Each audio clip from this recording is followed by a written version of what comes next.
شروع اللہ کے نام سے جو سب پر مہربان ہے۔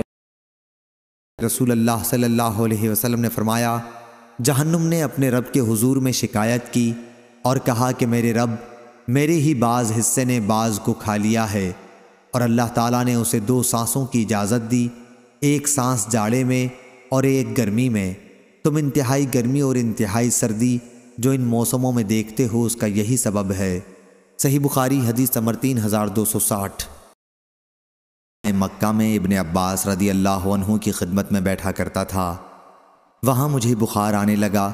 ابن عباس رضی اللہ عنہ نے فرمایا کہ اس بخار کو زمزم کے پانی سے ٹھنڈا کر، کیونکہ رسول اللہ صلی اللہ علیہ وسلم نے فرمایا کہ بخار جہنم کی بھاپ کے اثر سے آتا ہے، اس لیے اسے پانی سے ٹھنڈا کر لیا کرو، یا یہ فرمایا کہ زمزم کے پانی سے۔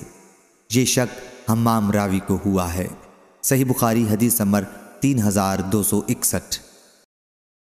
میں نے نبی کریم صلی اللہ علیہ وسلم سے سنا، آپ نے فرمایا تھا کہ بخار جہنم کے جوش مارنے کے اثر سے ہوتا ہے، اس لیے اسے پانی سے ٹھنڈا کر لیا کرو۔